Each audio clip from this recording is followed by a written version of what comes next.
Yo, pues, como habéis oído, os quiero daros un poco el aporte que podemos hacer desde un fabricante de membranas, ¿vale?, para mejorar la sostenibilidad, en este caso energética, de la desalación. Creo que fue Antonio al principio iba mencionando esto, ¿no? Estos son los objetivos de sostenibilidad, ¿vale?, que se marcaron en el año 2015. Para todos y todas los que estamos en esta sala, para todos los que vivimos en este país, en Europa y en el mundo. Esto es un objetivo común de todos, ¿vale? Y si miramos un poco en detalle, pues efectivamente encontramos la acción climática. Esto lo vemos todos los días. Hace 4 días teníamos la cumbre de Glasgow, ¿verdad? Nosotros lo sabemos bien porque el Mediterráneo es una zona bastante sensible al cambio climático y esto obliga a que, por eso estamos aquí, entre otras cosas, hoy, aportar energías diferentes que disminuyan las emisiones, ¿no?, y el efecto invernadero. También tenemos el objetivo número 6, que habla del acceso al agua potable y al saneamiento. He visto antes distintos números, obviamente estos números van cambiando de año en año. De donde yo tomé referencia hablaba de que en la actualidad había como medio billón de personas, ¿vale?, que tenían dificultades muy serias para acceder al agua potable. Y las estimaciones, que eran de hace un par de años o 3, no eran desde luego muy positivas, porque decía que para el 2050 el 25% de la población íbamos a vivir con problemas de acceso al agua. Entonces, obviamente nos encontramos aquí con la necesidad de encontrar soluciones. Pero además, ya se hablaba de que necesitábamos energías limpias y que necesitábamos que nuestras ciudades, que nuestras industrias fueran cada vez más sostenibles. Pues ahora hablemos de la desalación. ¿Qué le pasa a la desalación, no? Todos lo tenemos claro. La desalación, todos sabemos, todo el mundo la relaciona con un consumo que requiere mucha energía, especialmente la desalación de agua de mar.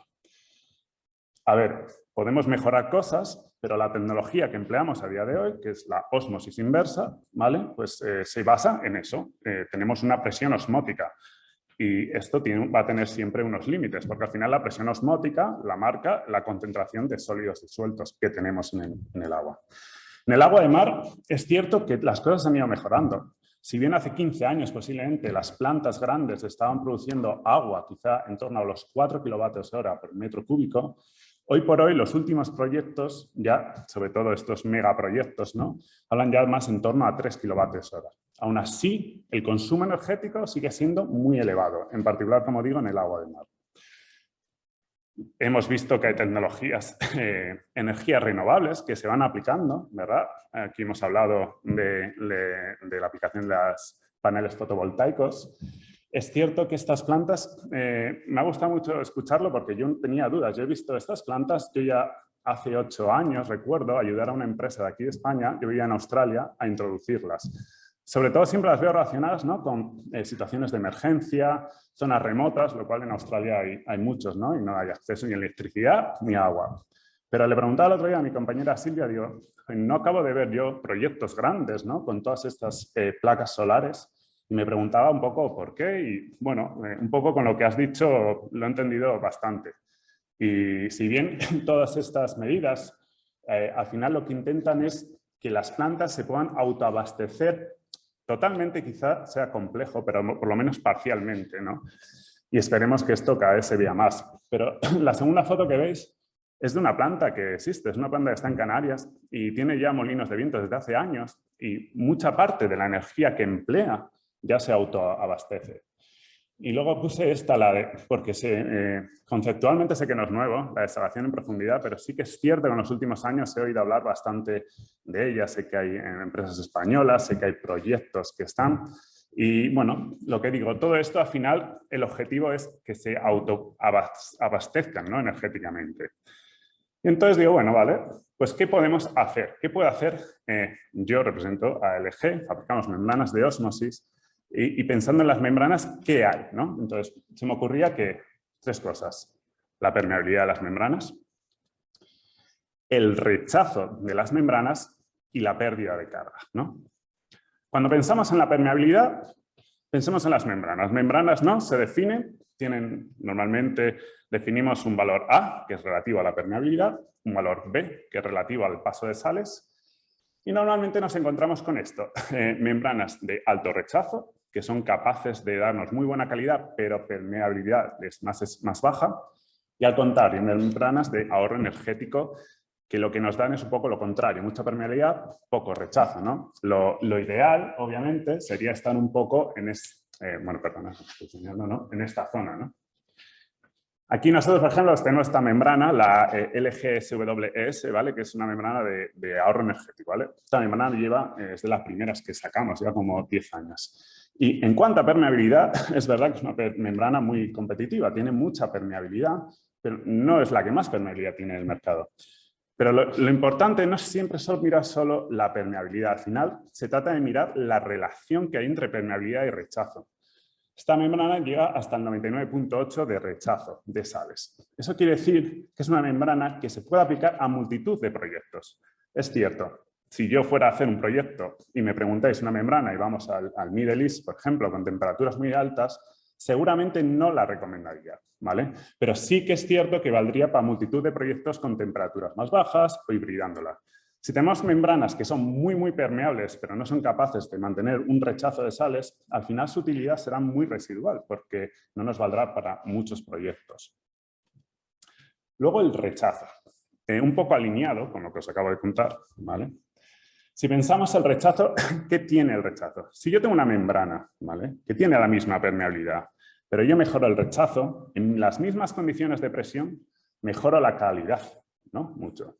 Si lo formulamos de otra manera, decimos, bueno, si yo tengo un proyecto, ¿no? Y decir, bueno, quiero este proyecto con esta calidad y esta producción, que es como normalmente se pregunta, pues yo soy capaz de generar una configuración que sea capaz de cumplir con los criterios de calidad y requerir menos energía. Y por último, si pensáis en proyectos múltiples, ¿no? Con varios pasos, me refiero, pues también cabría la posibilidad de que me permita reducir sustancialmente el segundo paso, porque la calidad que consigo en ese primer paso es mucho mejor. Y ahí, por ejemplo, nosotros, ya en su día, cuando empezamos, con las membranas de alto rechazo tenemos 3 modelos, ¿vale? R, GR, SR. La R sería de alto rechazo, la que tiene mayor permeabilidad, luego vendría la GR y luego la SR. La primera generación que lanzó LG, ¿vale? O con Nano H2O, cuando era también, ya alcanzaba un rechazo del 99,85, que de aquella ya era lo que había más alto en la industria. Y finalmente, hace 3 años, lanzaron la segunda generación, que ya llega a 99,89. Sé que vemos estos números, tampoco parece que las diferencias sean tan sustanciales, pero al final tiene un impacto que os voy a enseñar. O sea, hay modelos para los mismos modelos, es decir, con las mismas permeabilidades, pero se ha empujado y se ha conseguido rechazos mayores. Pensemos desde el punto de vista del diseño ahora mismo, ¿vale? Si yo cojo, como os iba contando, si yo tengo un sistema, ¿vale? Con la misma permeabilidad, pero mejora la calidad, estas son condiciones del agua del Mediterráneo. Seguro que aquí todos estamos bastante familiarizados con ellas. En estas condiciones concretas, este ejercicio hecho realizando un diseño con las membranas de segunda generación de LG y comparándolo con otro fabricante de membranas con menor rechazo, vemos que podríamos mejorar en torno a un 30% la calidad del agua permeada, ¿vale? Pues esto es el margen que tendríamos para mejorar un diseño, ¿de acuerdo? Y conseguir un diseño más competitivo energéticamente y aportar ese granito de arena que, como varios habéis comentado, cada actor que estamos involucrados en el proceso de desalación o el tratamiento de agua deberíamos tratar de aportar. Segundo ejemplo, como os decía, ¿qué pasa si lo aplicamos al revés? A mí cuando me solicitáis, Álvaro, por favor, necesito un diseño, ¿vale? Para esta planta. Normalmente me decís, necesito que el agua permeada cumpla tanto, es decir, que tenga un TDS o una concentración de X por debajo de cierto valor y un volumen. Pues si cogemos en este caso son condiciones del mar del Caribe, ¿de acuerdo? Una planta con estas capacidades hago el mismo ejercicio, un diseño con las membranas de segunda generación del LG y un diseño con membranas de otro fabricante que tiene menor rechazo. En estas condiciones, ¿vale? En este ejercicio de diseño, somos capaces de encontrar un diseño que disminuye en 2,5 bares, ¿vale? La presión requerida. Si pensamos, no sé si no hice hincapié tanto en la gráfica que ponía de los consumos, ¿vale? De los costes de operación. El consumo energético representa más de un 50%. Si representa más de un 50%, un 5% definitivamente tiene un valor muy importante. Y por último, el ejemplo que os decía, ¿no? Si tenemos múltiples pasos, pues como pasa mucho, ¿no? Y un split para el permeado, este diseño muy habitual, ¿verdad? En zonas de aguas más calientes, en todas las grandes desaladoras, yo creo casi del Middle East se diseña así. Si yo tengo un diseño donde el primer paso tengo la misma permeabilidad, ¿vale? Hice el mismo ejercicio con membranas de segunda generación de LG, membranas de la competencia, esa calidad, como os ponía antes en el primer ejemplo, es mucho mejor que con el otro diseño. Si ya tengo un diseño con un agua de mucha mejor calidad, ¿qué me permite? Me permite incrementar el bypass. Cuando incremento el bypass significa que estoy reduciendo el tamaño. O sea, ese segundo paso, como veis en este ejemplo, esto obviamente está en base a unos números en particular, pero aquí, en este ejemplo, se puede abaratar o disminuir el tamaño en torno a casi un 24%. Y además, la calidad del agua que va a ser tratada en ese nuevo paso, pues también es mejor. Con lo cual necesito una bomba que me dé menos presión, más pequeña, ¿vale? ¿Y qué hacemos cuando estamos disminuyendo el segundo paso? Lo que estamos haciendo es incrementar la conversión global del sistema. En este caso, disminuiría el caudal de alimentación en un 1%. Quizá un 1% parezca insignificativo, pero quizá es la diferencia que marca que cuando estéis diseñando uséis, en vez de 15 filtros de arena, 14. Con lo cual, como digo, al final se trata de intentar seguir aportando. Esto ya no es de diseño, esto es de un piloto, ¿vale? En una planta que está en Canarias, donde tenemos las membranas ahí en un piloto casi 2 años. El bastidor tiene membranas nuestras de primera generación. Se habían instalado, cuando empezó el pilotaje, llevaba meses, ¿vale? Funcionando. Con lo cual, fue una oportunidad muy buena para tener unos datos representativos de lo que podríamos obtener en un sistema real, ¿no? Más allá de cosas de diseño. La configuración del bastidor tenía nuestras membranas de primera generación 2GR, 5R. Si os acordáis, antes os he dicho que la R tiene más permeabilidad que la GR, ¿vale?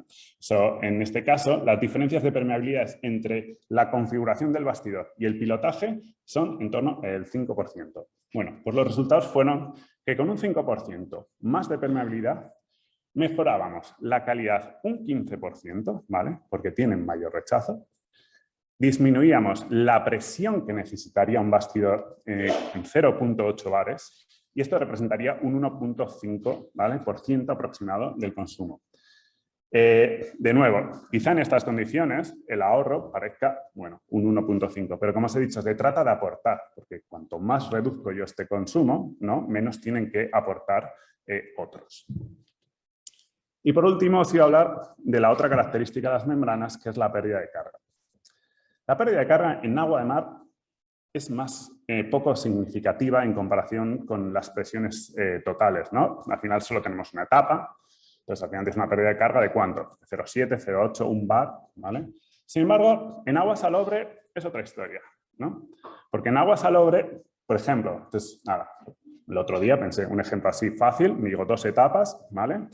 En este ejemplo sencillo de 2 etapas, una presión de alimentación de 10,3 bares y según los cálculos del software de diseño, representa que la pérdida de carga sería por encima del 26%.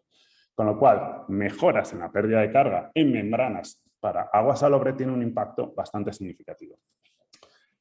¿Quién es el responsable de la pérdida de carga para las membranas? ¿Vale?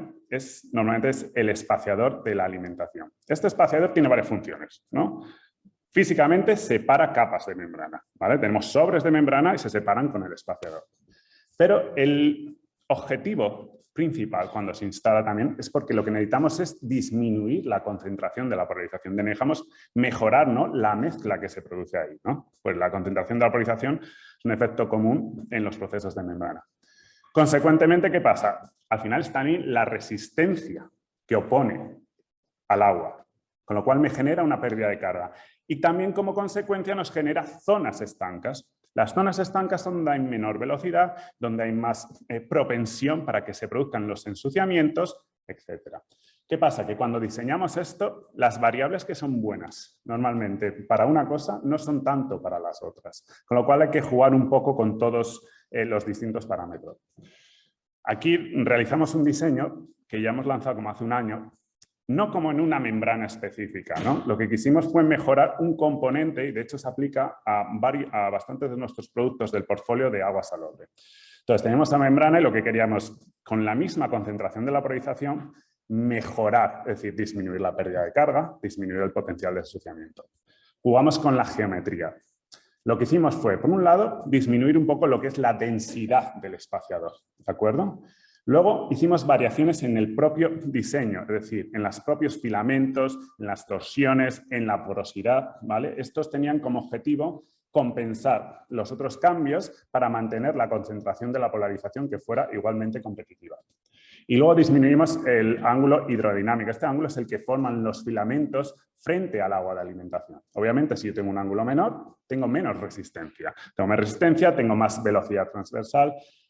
Lo que hace es que disminuya la pérdida de carga, disminuye que aparezcan zonas estancas donde va a haber ensuciamientos y también mejoraría, obviamente, la eficiencia, ¿no?, de las limpiezas químicas, porque si se aplica para la circulación normal en operación, también aplicaría para cuando limpiamos. Esto es un poco parte de los test que hicimos cuando lo estábamos diseñando, cuando lo estábamos probando, y lo que observamos es que frente a un espaciador estándar veríamos unas diferencias de casi un 30% más o menos constante, ¿vale?, de ahorro. Volvamos al ejercicio de antes que os puse. Si yo del 26,6 reduzco esto en un 30%, ¿vale?, me voy al 18,6. Quiere decir que si de 10,3, que era la total de presión, y ahora ya solo le tengo que sumar encima el 18,6, que lo que quiere decir es que necesitaría una presión de por debajo de 9,5 bares. Esto representa en este ejercicio, con 2 etapas, en torno al 8%. Estos números son gruesos, ¿vale? Pero estos son, imaginaos, procesos con 3 etapas, es decir, que hay un potencial de ahorro energético. Así que, como os decía, y ya termino, los objetivos de sostenibilidad, estos son todos nuestros, de todos nosotros y nosotras, ¿vale?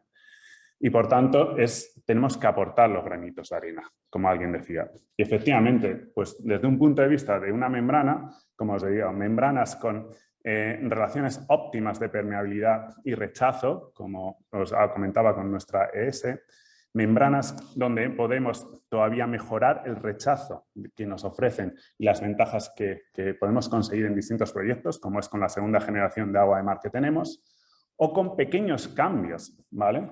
En cuanto a la pérdida de carga, como visteis en este caso que os mostraba, ¿no? 30% de diferencia.